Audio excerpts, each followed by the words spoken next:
Hey, what's up everybody? This is Superk501 and today I want to go over all of the Druid skills in Diablo 4. And just like all the other classes of Diablo 4, your skills are split into 6 different skill categories, and you can mix and match any skills from those first 5 categories. So if you want to use 5 basic skills at one time, you could. But the 6th category are ultimate skills, and you can only use 1 ultimate at a time. So to start off, we have basic skills, and these are going to be your primary way to generate spirit, and spirit's going to be the main resource for druids. So first off, we have Wind Shear, generates 12 fury, lucky hit chance of 33%, conjure a blade of wind, dealing damage. As basic of a basic skill you can get, but these do not have cooldowns, so they're completely spammable. Then for an upgrade of this, Wind Shear has a 35% chance to make enemies vulnerable for 4 seconds, and vulnerable just makes that enemy take more damage. So now your spammable basic skill has a decent chance to make enemies take more damage from all of your other damage. Then next up, we have Storm Strike. It generates 15 fury, lucky at chance of 25%. Electricity gathers around your weapon, dealing damage to your target, and chaining to up to a certain amount of enemies surrounding the original target, and it deals less damage each time it chains. And dealing damage with Storm Strike reduces your damage taken by 25% for 3 seconds. So this skill is actually kind of ridiculously strong for a basic skill. Spammable, generates a lot of spirit, has pretty good damage, has decent AoE, and reduces the damage you take by 25%. This thing honestly seems pretty ridiculous just by looking at the numbers. Now we don't know how many times it's going to chain to nearby enemies, but in general seems very strong for a basic skill. Then the upgrade is Storm Strike has a chance to immobilize all enemies hit for a certain amount of time. So now this very strong skill can now AoE CC enemies, making it a little bit more ridiculous. Then we have Claw, generates 9 spirit, lucky hit chance of 50%, shapeshift into a werewolf, and claw at an enemy for damage. And that's one of the main things about the druid. When you have skills that require a specific transformation, it'll automatically shapeshift you into that transformation, then use the skill. And an upgrade for this is Claw's attack speed is increased by 10%. So a very basic upgrade there, but still decently strong. And I think this skill is a little bit weak by itself, but is probably going to be something you would use if you wanted to be a shapeshift build specifically focused on a werewolf. Then next up we have Maw, generates 11 spirit, lucky at chance of 33%, shapeshift into a werewolf, and maul enemies in front of you, dealing damage. So again, another shapeshift, and this time into werebear, and this one is a cleave, so it's everything in front of you. Then an upgrade is if an enemy is hit by maul, then fortify for a percent of your base life, and fortify is just a damage reduction. And I'm pretty sure how fortify actually works is it does still give you a shielding of a certain amount of damage, but it doesn't shield 100% of damage, it shields for a percentage of damage taken. So this is similar to Ignore Pain in World of Warcraft, where you put up Ignore Pain and it could be, say, a 10,000 shield, but that shield only reduces damage by, say, 50%. Then the final skill is Earth Spike, and for the information we have, it does have some amount of cooldown, but this may also just be wrong information. It generates 8 spirit, has a lucky chance of 25%, sunder the earth, impaling the first enemy hit for damage. And then an upgrade for this would be Earth Spike has a 10% chance to stun for 2.5 seconds. And that is a pretty long stun, but it is a low chance to do that. And next up we have the spirit category, and these are essentially going to be the same as the skills in the core category for a lot of the other classes. So these are going to be a lot higher damaging. They're going to have a spirit cost, so they're not going to be spammable unless you have that spirit. And these are generally going to be skills that you can create builds around. So first off, we have Tornado, a spirit cost of 40, lucky at chance of 33%, conjure a swirling tornado that deals pretty massive damage. And I'm pretty sure this tornado also moves around. It doesn't just sit in one area, so that also means it's going to be doing a decent bit of AoE damage. And an upgrade for this is each time you cast Tornado, you have a 20% chance to spawn an additional tornado. And I can definitely see builds completely being built around Tornado, especially with this first upgrade. You just have a decent chance to just conjure another tornado. So I could definitely see some pretty strong and fun builds being built around this. And then next up, we have a Lightning Storm, spirit cost of 15 per strike. strike, lucky at chance of 15%. Conjure a growling lightning storm that deals damage per strike and increases the number of strikes the longer it's channeled up to a maximum of 5. So it's a channeled storm that keeps striking the longer you channel it for. And it does cost spirit for every one of those strikes up to a maximum of 5, but if you don't have enough spirit, it's not going to do all 5. Then an upgrade is the size of your lightning storm is preserved for 4 seconds after channeling. So I'm pretty sure what this actually entails is that, say if you channel the lightning storm up to the 5 times and up to the maximum, that's actually making the storm bigger for when it's cast. So now with this upgrade, if you cast another one within 4 seconds, it'll automatically be the biggest version of the storm. Then next up we have Shred, spirit cost of 35, lucky at chance of 20%, shapeshift into a werewolf and perform a 3 combo attack. The first attack you dash towards a target and deal damage, second attack you just deal damage, and the third attack is you perform a larger finishing move, dealing presumably a higher amount of damage. And again, we don't have the specifics for a lot of these skills, but the numbers generally aren't going to matter that much anyway. And an upgrade for this is Shred gains % attack speed and heals 2% of your maximum life if an enemy is struck. So now you're healing and gaining increased attack speed. Next up we have Pulverize, 35% spirit cost, lucky at chance of 33%, shapeshift into a werewolf and slam the ground, dealing pretty decent damage to surrounding enemies. So it has a decent AoE effect to it. Then an upgrade is Pulverize deals 20% increased bonus damage when hitting 2 or more enemies. So if you're using this in AoE situations, it's just going to deal more damage. Then finally we have Landslide, spirit cost of 30, lucky at chance of 20%, crush enemies between 3 pillars of earth, dealing pretty decent damage. And an upgrade is enemies hit by all 3 landslide pillars have a 25% chance to be immobilized for 3 seconds by the final hit. So these landslides can hit multiple targets, and any targets hit by all 3 have a chance to be immobilized, which is the same thing as a root, for 3 seconds. So pretty strong CC, and since this can hit a lot of enemies, you could potentially CC a whole pack of enemies. And next up we have defensive skills, which are exactly how they sound. First off we have Cyclone Armor, 15-second cooldown, 25% lucky hit chance, and the passive is powerful winds surround you, granting 20% non-physical damage reduction. So basically a 20% damage reduction to all elements. And the active is the winds rapidly expand, knocking back enemies and dealing a small amount of damage. So this is actually very strong for any build. Just the passive damage reduction is pretty big, but then specifically for casters, that knockback on the active is going to be very strong as well. And an upgrade is enemies who are knocked back by Cyclone are also slowed by 40% for 3 seconds, so even stronger for kiting enemies, being a more caster focused build. Next up we have Bloodhowl, 15-second cooldown, shapeshift into a werewolf and howl furiously, restoring 20% life. So just a pretty decent heal on a moderate cooldown. And an upgrade is kills reduce the cooldown of Bloodhowl by 1 second. So again, very strong. This is just going to give you quite a lot of healing, especially when you get more into the end game and are facing massive packs of enemies. You're going to be reducing this cooldown pretty heavily. Next up we have Debilitating Roar, 22-second cooldown, shapeshift into a werebear and bellow a mighty roar, reducing damage dealt by nearby enemies by 50% for 4 seconds. So very strong ability, a little bit higher of a cooldown, but just a massive damage reduction. And also this can be slightly better than just damage reduction, especially if you're playing in a group, because those enemies are just going to be dealing 50% less damage. So even if they hit one of your allies, that damage will still be reduced. And an upgrade is Debilitating Roar also fortifies you for some percent of your base life. And again, fortify is essentially a shielding that reduces a percentage of your damage taken. And then finally we have Earthen Bulwark, 16-second cooldown, lucky at chance of 50%, rocks around you for 3 seconds, granting a barrier that absorbs 10% of your base life and damage. So this is just a shielding on a moderate cooldown. And an upgrade is Earthen Bulwark makes you unstoppable while active. And this is very strong because unstoppable means you can't be CC'd by anything. Technically, when you're unstoppable, the only thing that can stop you is actually killing you. And next up, we have companion skills, which again are exactly what you'd expect. The Druid is going to be able to summon different creatures to help you out in combat. And first off, we have Vine Creeper, 20-second cooldown, lucky at chance of 40%. Its passive is a Vine Creeper periodically emerges from the ground every 7 seconds and poisons enemies in an area for pretty decent damage over 6 seconds. Then the active is Vine Strangle all surrounding enemies enemies, immobilizing them for 2 seconds, and poisoning them for more damage over 2 seconds. So just a summon with a passive and an active, and deals pretty decent poison damage over time. And an upgrade is Vine Creeper's immobilize duration is increased by 1 second, so a very boring upgrade, but immobilize can be very strong as well. Next up, we have Wolves, 14-second cooldown, lucky hit chance of 50%. Your passive is you summon 2 wolf companions that bite enemies for a small amount of damage, but they're always going to be with you, so this damage is going to add up over time. And the active is direct the wolves to focus on an enemy, leaping at them and dealing a pretty decent chunk of damage. So a pretty basic wolf skill, but skills like this are generally used in a lot of builds because it's quite a lot of passive damage. And then an upgrade is wolves deal 20% increased damage to immobilize, stun, slowed, or poisoned enemies. And we've gone over different skills that do all of these different things, so this is going to synergize pretty well with a lot of the other skills for the druid. And next up we have Ravens, 25-second cooldown, 33% lucky hit chance, and the active is the target area is swarmed with ravens, dealing pretty big damage over 6 seconds. So this is more of just a summonable AoE attack. And then an upgrade is adding a passive. Ravens fly above you and periodically attack your enemies for damage every 5 seconds. So this one's kind of backwards how they did it. They gave you the active as the base skill, and then you can upgrade it to also have a passive like the other companion skills have, but it's generally going to be stronger because of that. And next up we have Wrath skills, and these have moderate cooldowns, no cost, and are generally focused around doing very high AoE damage. So first off we have Hurricane, 20-second cooldown, 33% lucky hit chance. Form a hurricane around you that deals massive damage to surrounding enemies over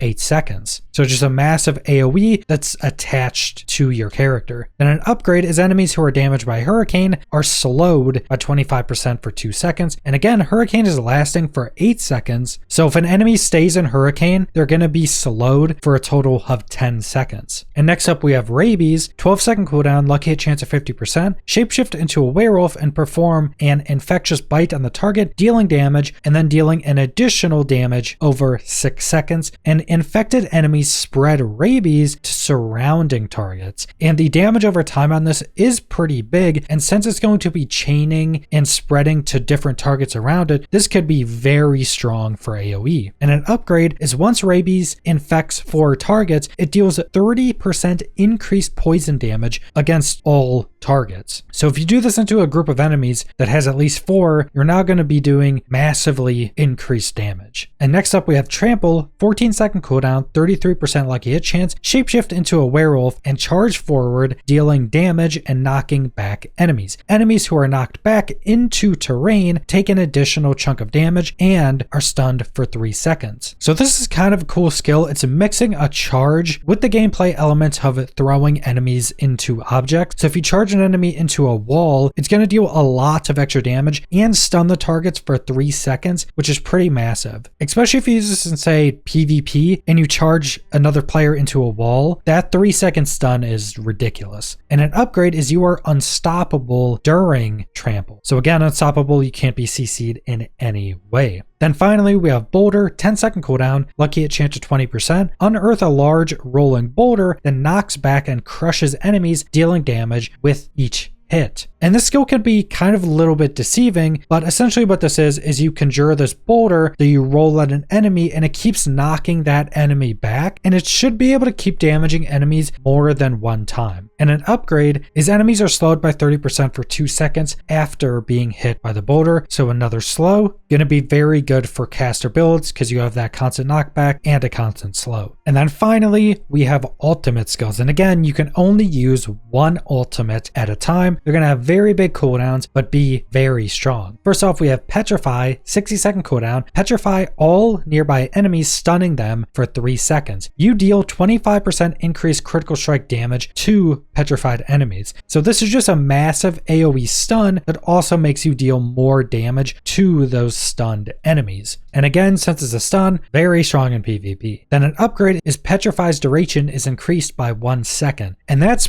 pretty big for an AoE stun. So now it's going to be for 4 seconds, which can be massive in any content you're doing. Then next up we have Grizzly Rage, 60-second cooldown, shapeshift into a dire werewolf for 10 seconds, gaining 20% bonus damage and 20% damage reduction. The damage bonus is increased by 3% for each second while in this form. Skills extended the duration by 1 second up to 10 additional seconds. So this is actually a really cool skill, and if you're going to be a shape-shifting build, you're probably going to want to use this. This is just basically an ultimate transform. Massive damage increase and reduction, and increasing damage for every second you're in this form. And just off the base skill, you can be in this form for 20 additional seconds, meaning at the end you would have a 60% damage increase. So pretty cool skill all around. And then an upgrade is you are unstoppable while Grizzly Rage is active. So again, nothing can CC you. And this is also going to be pretty ridiculous in PvP. Honestly, the Druid has a lot of utility in a lot of their skills that I think is going to make them pretty strong in a baseline for PvP. And also I have a pretty big feeling that there's going to be either legendary or unique armor effects that will probably allow you to stay in this skill longer. Then next up we have Lacerate, 50-second cooldown, lucky a chance of 15%, shapeshift into a werewolf and become immune, and quickly dash 10 times between enemies in an area, dealing massive damage. And this is the highest damage skill that we have seen in the entirety of the Druid skills. And this seems to be very similar to the Monk skill in Diablo 3, where it just creates this big area and you just dash back and forth, dealing massive damage, but you're immune, meaning nothing can happen to you. You're completely immune to damage, CC effects, absolutely everything.